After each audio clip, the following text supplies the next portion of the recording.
இன்னைக்கு எங்கள் வீட்டுக்கு கொஞ்சம் கெஸ்ட்லாம் வந்துட்டாங்க. காலையிலே நம்ம போயிட்டு மீன், கனவா, இறால் எல்லாமே வாங்கிட்டு வந்தாச்சு. இன்னைக்கு எப்படி நம்ம மீன் குழம்பு, மீன் வறுவல், கனவா வறுவல், இறால் தொக்கு எப்படி செய்கிறது அப்படின்றத பார்க்கலாம். கனவா மட்டும் நான் லாஸ்ட்டாக வந்து வீடியோவில் சொல்லியிருக்கேன் எப்படிங்கிறத, எப்படி நம்ம அதை ரெடி பண்ணி மசாலா போட்டு ஊற வைக்கணும் அப்படின்றத. இந்த வீடியோ உங்களுக்கு பிடிச்சிருந்துச்சுன்னா லைக் பண்ணுங்கள், ஷேர் பண்ணுங்கள், கமெண்ட் பண்ணுங்கள். மறந்துடாமல் விஜி விலாக்ஸ் கிச்சனை சப்ஸ்கிரைப் பண்ணுங்கள் ஃப்ரெண்ட்ஸ். மறந்துடாதீங்க, இந்த வீடியோ உங்களுக்கு கண்டிப்பாக பிடிக்கும். மறந்துடாம பெல் பட்டனை கொடுத்து ஆல் பட்டனை கிளிக் பண்ணி வச்சுக்கோங்க. அப்பதான் நான் போடுற வீடியோல உங்களுக்கு ஃபர்ஸ்ட் நம்ம ஒரு டீ போட்டுட்டு வாங்க வீடியோக்குள்ள போகலாம். ஃபஸ்ட்டு நம்ம பால் வச்சிடலாம், டீயை போட்டு கொடுத்துடலாம் அப்படின்னு சொல்லிட்டு நம்ம டீ போட ஆரம்பித்தாச்சு. பார்த்தா நம்ம வீட்டில் அன்றைக்கின்னு பார்த்தா பால் இல்லை. டக்குன்னு பக்கத்தில் போய் பால் பாக்கெட் வாங்கிட்டு வர சொல்லியாச்சு. நம்ம வீட்டில் எப்போதுமே நான் ஒரு பால் பாக்கெட் ஃப்ரிட்ஜில் வச்சுருப்பேன். பால் அன்றைக்கின்னு பார்த்து இல்லாமல் போயிடுச்சு. எப்போதுமே நம்ம எல்லாம் இருக்கிற நேரத்தில் யாரும் வரமாட்டாங்க, இல்லாத நேரம் நமக்கு அப்படியே டக்குன்னு எல்லோரும் வருவாங்க. ரொம்ப கஷ்டமாக இருக்கும். டக்குன்னு போய் பக்கத்தில் ஒரு பால் பாக்கெட் வாங்கிட்டு வந்தாச்சு. காஃபி போடுறேன் அப்படின்னு சொன்னேன். எல்லோரும் காஃபி வேணாம், எனக்கு டீயே போடுங்க அப்படின்னாங்க. சரி ஓகே அப்படின்னு சொல்லிட்டு டீயே போட்டுடலாம் அப்படின்னு சொல்லிட்டு டீ போட்டாச்சு. அப்படியே பக்கத்துலேயே ஒரு டீ கடை இருக்குது. அங்கே போயிட்டு நம்ம வடை, டீ மட்டும் கொடுத்தா செட் ஆகாது, சரி வராது, பசங்கள்லாம் வேறு இருக்காங்க. சரின்னு சொல்லிட்டு எல்லாேருக்கும் வடை, போண்டா, சம்சா எல்லாம் வாங்கிட்டு வந்தாச்சு. சம்சா நான் இதில் எடுத்துட்டோம், அதனால் காணும் இதில். இப்போ வந்து அதோட டக்குன்னு என்ன பண்ணிட்டேன், மீன்லாம் எல்லாமே ஃப்ரெஷ்ஷாக க்ளீன் பண்ணிட்டேன். அவங்க டக்குன்னு வரவுமே எங்கள் எப்படி தான் இந்த வேலையெல்லாம் பார்த்துன்னு தெரில, கடன்னு எல்லா வேலையும் பார்த்தாச்சு அவசரமாக. மீன்லாம் க்ளீன் பண்ணி நல்லா அந்த மசாலா போட்டு நல்லா ஊற வச்சாச்சு. மஞ்சத்தூள், மிளகாத்தூள், தேங்காய் எல்லாம் போட்டு நல்லா இப்போ 10 நிமிஷம் இருக்கட்டும் அப்படின்னு வச்சாச்சு. அப்படியே நம்ம குழம்பையும் ரெடி பண்ணிடலாம் அப்படின்ட்டு டீ போடுறதுக்கு முன்னாடியே நான் புளி வந்து ஊற வச்சுட்டேன்.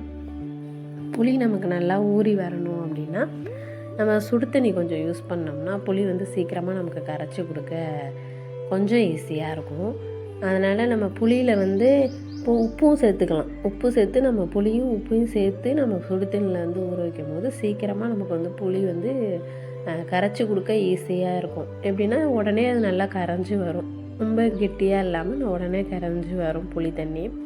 அப்படியே அவசரமாக செஞ்சதுனால எப்படி பாருங்கள், அப்படியே நம்ம அதிலே தக்காளியை போட்டு அதிலே எல்லாமே போட்டு கடகடனை எப்படி இருக்கோ நல்லா இருக்கோ என்னமோ தெரியலையேன்னு பார்த்து செய்ய வேண்டியதாக இருக்குது. என்றைக்கு நம்ம பார்த்து செய்கிறோமோ அன்றைக்கி நல்லா இருக்காது, என்றைக்கு நம்ம அவசரமாக செய்கிறோமோ அன்றைக்கி தான் நல்லாயிருக்கும். அதுமாதிரி தான் இன்றைக்கும் அப்படி தான் இருந்தது. எல்லாமே சூப்பராக இருந்ததுன்னு சொன்னாங்க. அப்படியே நம்ம குழம்பு தூளை அதிலே நல்லா கரைச்சாச்சு.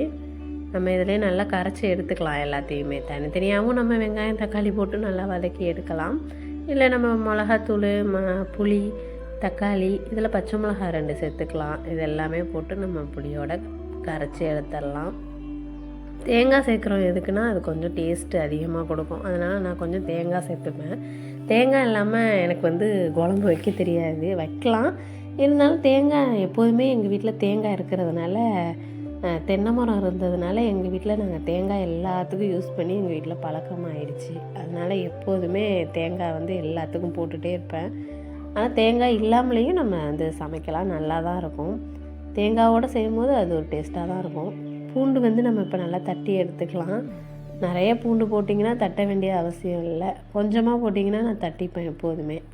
அது நல்லா வாசம் கொடுக்கும். நிறைய போடுறத விட ஒரு 5 பல்லு பூண்டு எடுத்து நம்ம அதை தட்டி போடும்போது ரொம்பவே வாசமாக இருக்கும் குழம்பு. சில பேர் பூண்டு சேர்க்க மாட்டாங்க, மீன் குழம்புக்கு பூண்டா அப்படிலாம் கேட்பாங்க. நாங்கள் எங்கள் ஊர் சைடு பூண்டு சேர்ப்போம். அப்படியே எண்ணெயை ஊற்றிக்கலாம். அதுக்குள்ளே இந்த பசங்கள்லாம் அப்பப்பா எல்லாம் ஒன்று சேர்ந்தால் ஒரே வீடே வந்து கலகலன்னு மாறிடுது. கடுகு சேர்த்தாச்சு. கடுகு போட்டு நம்ம மீன் குழம்பு வைக்கும் போது செம்ம டேஸ்ட்டாக இருக்கும். சில பேர் கடுகும் போட மாட்டுறாங்க, ஆனால் கடுகு போட்டு வச்சு பாருங்கள், செம்ம சூப்பராக இருக்கும். அப்படியே வெந்தயமும் நம்ம சேர்த்துக்கிட்டாச்சு, கருவேப்பிலை போட்டாச்சு. நல்லா தாளித்து விட்டுடலாம். தாளிக்கும் போதே இன்றைக்கி ஒரு பிடிச்சிடலாம் அப்படின்னு எங்கள் அத்தாச்சி சொன்னாங்க. பிடிச்சிடலாம் அப்படின்னு சொல்லிகிட்டே சமைச்சிட்டு இருந்தேன். நல்லா வாசனையாக இருந்தது குழம்பு. பச்சை மிளகாய் சேர்த்தாச்சு. பச்சை மிளகாய் நம்ம புளியிலையும் நல்லா கரைச்சி வச்சுக்கலாம். இன்றைக்கி எல்லாருமே வந்துட்டு எங்கள் வீட்டில் திடீர்னு இப்படி சொல்லிட்டு தான் எப்போதும் வருவாங்க, சொல்லாமல் இது வரைக்கும் வந்ததில்லை. இங்கே ஒரு வேலையாக வந்தேன் அப்படின்னு சொல்லிட்டு எல்லாருமே கிளம்பி சர்ப்ரைஸாக போயிடுவோம் அப்படின்ட்டு எல்லோரும் வந்திருக்காங்க. ரொம்ப சந்தோஷமாக இருந்தது. என்ன தான் இருந்தாலும் நம்ம உறவுகளை பார்க்கும்போது நமக்கு ஒரு சந்தோஷம் நமக்கு கிடைக்கும் தானே. அதனால் எல்லோரும் வாங்க வீடியோக்குள்ளே அப்படின்னு சொன்னேன். யாரும் நான் வரலப்பா, நாங்கள் வரோம் லேட்டாக வரோம் அப்படின்னு சொன்னாங்க எல்லோரும். கண்டிப்பாக எல்லாரையுமே நான் என்னோடய வீடியோவில் கண்டிப்பாக காட்டுறேன். மீன்லாம் எல்லா மீனுமே கலந்து மீன் வாங்கிட்டு வந்தாச்சு. எல்லா மீனுமே இருக்குதுல, எல்லா வகையான மீனுமே இருந்துச்சு. அன்றைக்கின்னு பார்த்து எங்கள் ஊரில் போட்டு எடுக்கலை. என்றைக்குமே 50 ரூபாய்க்கு வாங்குகிற மீன் அன்றைக்கின்னு பார்த்து 200 ரூபாய்க்கு வாங்கிட்டு வந்தோம். அதுக்காக என்ன பண்ண முடியும், சரி பரவாயில்ல, இங்கே மீன் தானே எங்கள் ஊரில் ஃபேமஸ் அப்படின்னு சொல்லிட்டு பரவாயில்ல 200 இருந்தாலும் பரவாயில்ல அப்படின்னு சொல்லிட்டு வாங்கிட்டு வந்தாச்சு. ஆனால் 50 ரூபா மீன் தான் அன்றைக்கி 200 250 இருந்தது. சரி ஓகே பரவாயில்லப்பா, என்றைக்கோ வராங்க அவங்க அப்படின்னு சொல்லிட்டு தான் எல்லாத்தையுமே வாங்கிட்டு வந்தாச்சு.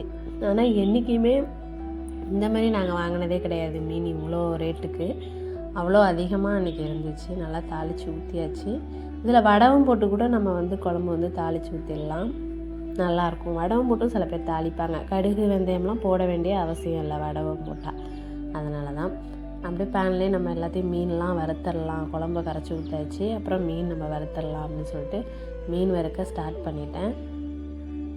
மீன் வறுத்துட்டு இருக்கும் போதே நல்ல வாசமாக இருந்தது. ஏன்னா மசாலாலாம் நமக்கு முன்னாடியே அதில் அப்ளை பண்ணி வச்சாச்சு ஒரு 10 நிமிஷம். அதனால் நல்லா இருந்தது. மசாலாவோட அந்த மீனோட பொரிக்கும் போது அந்த வீடே மனம் மணந்தது. நல்லா சூப்பராக இருந்தது. நல்லா வேகட்டும் அப்படின்னு சொல்லிட்டு வச்சாச்சு. அதுக்குள்ளே நான் ஹெல்ப் பண்ணுறேன்னு எல்லோரும் சொல்லிகிட்டே இருந்தாங்க. வேணாம் நீங்களே என்றைக்காவது ஒரு நாள் தான் வரீங்க, அப்படியே பேசிகிட்டே நான் சமைச்சிடுறேன், நீங்கள் சொல்லுங்கள் அப்படின்னு சொல்லிட்டு அப்படியே எல்லாத்தையும் பேசிக்கிட்டே நல்லா ஜாலியாக என்ஜாய் பண்ணிவிட்டு அப்படியே சமைச்சாச்சு. செம்ம ஜாலியாக இருந்தது இன்றைக்கி எங்கள் வீட்டில். ஏன்னா நம்மளை தேடி நம்ம உறவுகள் நம்ம வீட்டுக்கு வரும்போது எப்போதுமே நமக்கு ஒரு சந்தோஷம் தானே. அந்த மாதிரி நல்லா மீன் நல்லா பொரியட்டும் அப்படின்னு சொல்லி வச்சாச்சு. குழம்பு நல்லா கொதிச்சு வந்தாச்சு. மீன் போட்டதை நான் எடுக்காமல் விட்டுட்டேன், சாரி. ஏன்னா இந்த சந்தோஷத்தில் எனக்கு என்ன செய்கிறதுன்னு தெரியல. அதனால தான் கடகடன்னு எல்லாத்தையுமே மீன்லாம் போட்டாச்சு. நல்லா குழம்பு கொதிச்சு வந்தோன்னே மீன் போட்டாச்சு எல்லா மீனையுமே. இதில் பாதி மீன் வேறு நான் எடுத்து வச்சுருந்தேன். ஒரு 5-6 பீஸ் மீன் எடுத்து வச்சுருந்தேன். ஏன்னா இந்த மீனில் சாப்பிட்றாங்களோ என்னமோ தெரியல, எல்லாமே நம்ம செய்கிறோம். அந்த இறால் கனவா எல்லாமே செய்கிறோமா, அதனால் சரி ஒரு 5 பீஸ் எடுத்து வச்சுப்போம், நைட்டு பசங்களுக்கு கொடுக்கலாம் அப்படின்னு சொல்லிட்டு எடுத்து வச்சிட்டேன். ஏன்னா அப்பப்போ நம்ம மீன் வறுத்தா தான் நமக்கு டேஸ்ட்டாக இருக்கும். வறுத்த மீனே மறுபடியும் சூடு கட்டி வறுத்தோம்னா நல்லா இருக்காது.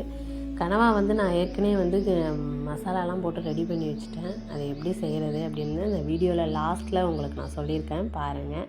அந்த மீன் வறுவல்லையே நம்ம அந்த பேன்லேயே நம்ம இதை வறுத்தரலாம் அப்படின்னு சொல்லிட்டு கனவாவே நான் அதிலே போட்டு வறுத்துட்டேன். இது நல்லா வெங்காயம் தக்காளி இந்த மாதிரி போட்டு நம்ம தொக்கு மாதிரியும் செய்யலாம். ஆனால் இந்த கனவாவை நம்ம என்ன பண்ணணும்னா, எப்போதுமே சரி கனவாவை ஒரு தண்ணியே ஊற்றாமல் சில பேர் வேக வைப்பாங்க. அது எப்படின்னா அதுலேருந்து ஒரு தண்ணி கொஞ்சம் தண்ணி விடும், கனவாங்கிறது கொஞ்சம் தண்ணி விடும். அதனால் நான் கொஞ்சம் நேரம் அதை நல்லா வேக வச்சேன். அதுக்கப்புறமா தான் எடுத்து மசாலா போட்டு ஒரு 10 நிமிஷம் வச்ச பிறகு தான் இப்படி நான் பொரிக்கிறேன். இதோட மசாலா எப்படி செய்கிறது அப்படின்றத வீடியோவில் லாஸ்ட்டில் கொடுத்துருக்கேன், கண்டிப்பாக பாருங்கள். நல்லா குழம்பு கொதித்து வந்துருச்சு. எங்கள் மாமா சொன்னாங்க, செமையாக இருக்குது மீன் குழம்பு, இன்றைக்கி ஒரு பிடிச்சிடலாம் அப்படின்ட்டு. ஆனால் என்ன ஒன்று, மீன் குழம்பு நல்லா செம்ம டேஸ்ட்டாக என்னால் நான் நம்பவே முடியல, அவ்வளோ டேஸ்ட்டாக வந்துருந்துச்சு அன்றைக்கி குழம்பு. நம்ம அவசர அவசரமாக வைக்கும் போது தான் அந்த மீன் குழம்பு நமக்கு நல்ல டேஸ்ட்டாக கொடுக்குது அப்படிங்கிறத நான் தெரிஞ்சுக்கிட்டேன். நல்லா கனவாவும் நல்லா வறுத்தாச்சு. மீன் வறுக்கிற அளவுக்கு கனவாவும் நம்ம நல்லா வறுத்து எடுத்துக்கலாம் அப்படின்னு சொல்லிட்டு வறுத்தாச்சு. அதோட அவசர அவசரமாக அப்புறம் இறால் இருந்தது. இறாலை கொஞ்சம் உரிக்கிறதுக்கு தான் கொஞ்சம் லேட் ஆகிடுச்சு. சரி பரவாயில்ல, என்ன தான் இருந்தாலும் இன்றைக்கி எல்லாம் கடகடன்னு நம்ம செஞ்சு தான் ஆகணும் அப்படின்னு சொல்லிட்டு அவசர அவசரமாக நம்ம இறால்லாம் நல்லா உரித்து எடுத்தாச்சு. நம்ம சும்மா இது வெங்காயம் தக்காளி போட்டு மட்டும் தான் நம்ம செய்கிறோம். ஆனால் இந்த நம்மளோட இறால் தொக்கு செம்ம டேஸ்ட்டாக இருக்கும். இந்த மாதிரி நீங்கள் வீட்டில் ட்ரை பண்ணி பாருங்கள். எண்ணெய் ஊற்றி ஒரு சின்ன வெங்காயம் நான் அதிகமாக சேர்த்துருக்கேன். சின்ன வெங்காயம் நம்ம அதிகமாக சேர்க்கும் போது நல்லாயிருக்கும். இறால் தொக்கோட டேஸ்ட் நமக்கு நல்லா தூக்கலாக இருக்கும். நம்ம வெங்காயம் வதங்கும் போதே உப்பு போட்டுடலாம் அப்படின்னு சொல்லிட்டு உப்பு போட்டாச்சு. நல்லா வெங்காயம் வதங்கி வரட்டும். அப்புறமா நம்ம தக்காளி சேர்த்துக்கலாம். வெங்காயத்தில் நம்ம எப்படி வெங்காயம் வதங்குதோ அந்த அளவுக்கு தான் அந்த நம்ம செய்ய போகிற அந்த சாப்பாடு நமக்கு டேஸ்ட்டு கொடுக்கும். நல்லா தக்காளி போட்டாச்சு. தக்காளி போட்டு நல்லா வதக்கிடலாம். வெங்காயம் தக்காளி மட்டும்தான் நான் இப்போ எண்ணெயில் போட்டு வதக்குறேன். அந்த மாதிரி வதக்கிடலாம். அப்புறம் இறால் போட்டுடலாம். இறால் நல்லா நமக்கு வந்து எண்ணெயிலே நம்ம நல்லா சுண்டி வரும்போது இறால் வந்து நமக்கு வந்து அப்படியே குட்டியாக மாறும். பெரிய இறால்லாம் அப்படியே சின்ன சின்னதாக மாறும், சுருண்டு வரும் நமக்கு அப்படியே. அந்த மாதிரி மாறும்போது அதுக்கப்புறம் மசாலாலாம் போடணும். தனித்தூள் மிளகாய்த்தூள் இருக்குல்ல, மிளகாய்த்தூள் போட்டுக்கலாம், மஞ்சள்தூள் போட்டுக்கலாம், உப்பு போட்டுக்கலாம், கொஞ்சமாக மல்லித்தூளும் சேர்த்துக்கலாம். நல்லா டேஸ்ட்டாக இருக்கும். ஃப்ரெஷ்ஷாக நம்ம எந்த ஒரு விஷயமும் செய்யும் போது அதோடய டேஸ்ட் வந்து வேறு லெவலில் இருக்கும். இப்போ நல்லா மல்லித்தூள் சேர்த்துக்கிட்டாச்சு. இப்போ நல்லா நம்ம இதை கிண்டிக்கிட்டுடலாம். மஞ்சத்தூள் எதுக்கு சேர்க்குறோம், நமக்கு வந்து அந்த ஒரு ஒரு திக்னஸ், ஒரு கலர் வந்து கொடுக்கும்ல மஞ்சத்தூளில், அதுவும் ஒரு விஷயந்தான் மஞ்சத்தூளில். நல்லா வந்து நம்ம சுண்டி வர அளவுக்கு வச்சிடலாம். இந்த மாதிரி இந்த ஸ்டேஜுக்கு வந்துடணும். உப்பு பத்தலைன்னா நீங்கள் போட்டுக்குங்க. உப்பு நமக்கு வந்து எவ்வளோ வேணாலும், ஏன்னா இதை சாப்பாட்டில் நம்ம போட்டு சாப்பிட்டோம்னா ரொம்ப டேஸ்ட்டாக இருக்கும். அதனால் உப்பு அதிகமாக போனால் கூட பரவாயில்ல, அந்த அளவுக்கு வச்சுக்கலாம். நல்லா சுருண்டு வந்த பிறகு நம்ம ஒரு டம்ளர் தண்ணி ஊற்றிக்கலாம். சீக்கிரமாக இறால் வந்து நல்லா வெந்துடும் நமக்கு. இதை விட பெரிய இறாலாக இருந்தால் தான் வேகிறது கொஞ்சம் கஷ்டம். அதை வந்து 65 போட்டுடலாம். பெரிய பெரிய இறாலாக இருந்தால் நம்ம வந்து 65 போட்டுடலாம். இந்த மாதிரி இருக்கும்போது நம்ம வந்து கொஞ்சமாக தண்ணி ஊற்றி வேக வச்சா மட்டும் போதும். அப்படியே பக்கத்துலேயே சாப்பாடு வச்சாச்சு. கடகடன்னு எப்படி வேலை பார்க்குறேன்னே எனக்கு தெரியல, அவ்வளோ சீக்கிரமாக நான் இன்றைக்கி வேலை பார்த்துருக்கேன். நான் எப்படி சமைச்சு முடித்தேனே தெரியல. எல்லாருமே கேட்டாங்க எவ்வளோ சீக்கிரமாக நீ சமைச்சிருக்க அப்படின்னு சொல்லிட்டு. ஏன்னா அவ்வளோ சந்தோஷம், எல்லோரும் வந்திருக்குறாங்க அப்படின்ற போது அவ்வளோ சந்தோஷம் மனசில் இருந்துச்சுனாலே அவங்களுக்காக பார்த்து செய்கிறது வந்து நமக்கு கஷ்டமாக தெரியாது இல்லையா. ரொம்ப ஈஸியாக தான் எனக்கு தெரிஞ்சிச்சு. அன்றைக்கி இறால் வந்து நல்லா கொதித்து வந்துடுச்சு. நல்லா வெந்தோன்னும் நமக்கு அப்பப்போ நம்ம வந்து எடுத்து நம்ம வந்து ஒரு கிண்டிக்கணும். ஏன்னா வந்துட்டு இறால் வந்துட்டு நமக்கு வந்து அடி பிடிச்சிரும். நான் வந்து தேங்காய் வேறு சேர்த்துருக்கேன். இதில் தேங்காய் சேர்த்துருப்பேன் கொஞ்சம், அதை நான் சொல்லாமல் விட்டுட்டேன். லாஸ்ட்டில் தேங்காய் சேர்த்துருப்பேன், அதை உங்களுக்கு காட்டலை. கொஞ்சம் அவசரமாக பார்த்ததுனால அதை உங்களுக்கு காட்ட விட்டுட்டேன். இப்போ பாருங்கள் நல்லா தொக்கும் ரெடி ஆகிடுச்சு. இது சாப்பாட்டில் கூட நம்ம வந்து போட்டு சாப்பிட்லாம், அந்த அளவுக்கு சூப்பராக இருக்கும். இறால் தொக்கெல்லாம் வந்து நல்ல வாசமாக இருந்தது செய்யும் போதே வீட்டில். செம சூப்பராக இருந்தது. நல்லா ரெடியாகி வந்துடுச்சு. சூப்பராக நமக்கு வந்து இறால் தொக்கு வந்து கிடச்சிருச்சு. இந்த இறால் வந்து நாங்கள் எப்போதுமே ஒரு 100 ரூபாய்க்கு 50 ரூபாய்க்கு அப்படி வாங்குவோம். ஆனால் அன்றைக்கி மட்டும் 200 ரூபாய்க்கு வாங்கினோம். 200 250 ரூபான்னு ரேட்டு கொஞ்சம் அதிகம்தான் அன்றைக்கி. ஆனால் இங்கே வந்து கம்மி தான். அன்றைக்கின்னு பார்த்து அந்த ரேட்டு அதிகமாக இருந்தது. கனவாவை நல்லா வந்து வேக வச்சாச்சு. இப்போ மிளகாய்த்தூள் போட்டாச்சு, தனி மிளகாய்த்தூள், மல்லித்தூள், மஞ்சத்தூள், மல்லித்தூள், மிளகாய்த்தூள்லாம் சேர்த்து நம்ம வீட்டில் அரைச்சி வச்சுருப்போம் இல்லையா, அந்த மிளகாய்த்தூளாக சேர்த்துக்கலாம். கொஞ்சமாக இஞ்சி பூண்டு சேர்த்துக்கலாம். இதை நம்ம அப்படியே எண்ணெயில் போட்டு 65 மாதிரி பொரிச்சும் எடுக்கலாம். கொஞ்சமாக லெமன் சேர்த்துக்கலாம். லெமன் சேர்க்கும் போது அது டேஸ்ட்டும் நல்லாயிருக்கும், சீக்கிரமாக நமக்கு வெந்தும் வரும். உப்பு சேர்த்துக்கலாம். இந்த மாதிரி தான் நம்ம இந்த கிரேவி வந்து நம்ம ரெடி பண்ணணும். கொஞ்சமாக தேங்காயும் இதில் சேர்த்துக்கலாம். தேங்காய் எதுக்கு சேர்க்குறேன்னா ரொம்ப டேஸ்ட்டு கொடுக்கும் நமக்கு. சில பேர் வந்து தேங்காவே சேர்க்க மாட்டாங்க. நான் எப்போதுமே வந்து தேங்காய் சேர்ப்பேன். தேங்காய் கொடுக்கும்போது தான் அதோட நமக்கு வந்து அப்படியே மொறுன்னு நமக்கு அந்த கிறிஸ்பியாக நமக்கு கிடைக்கும். சூப்பராக இருக்கும். நீங்களே பார்த்துருப்பீங்க, கனவா வறுக்கும் போது நல்லா வந்து ஒரு மொறுபொறுப்பு நமக்கு வந்துச்சு பார்த்தீங்களா, அந்த மாதிரி வந்துடும். இதை நான் வந்து டீ போடும் போதே நான் வந்து இந்த மசாலாலாம் போட்டு நல்லா வந்து ஒரு 10 நிமிஷம் வந்து வச்சுட்டேன். ஓகே ஃப்ரெண்ட்ஸ், இந்த வீடியோ உங்களுக்கு பிடிச்சிருந்துச்சுன்னா லைக் பண்ணுங்கள், ஷேர் பண்ணுங்கள், கமெண்ட் பண்ணுங்கள். விஜி விலாக்ஸ்க்கு சப்ஸ்கிரைப் பண்ணுங்கள். தேங்க்யூ ஃப்ரெண்ட்ஸ், நன்றி.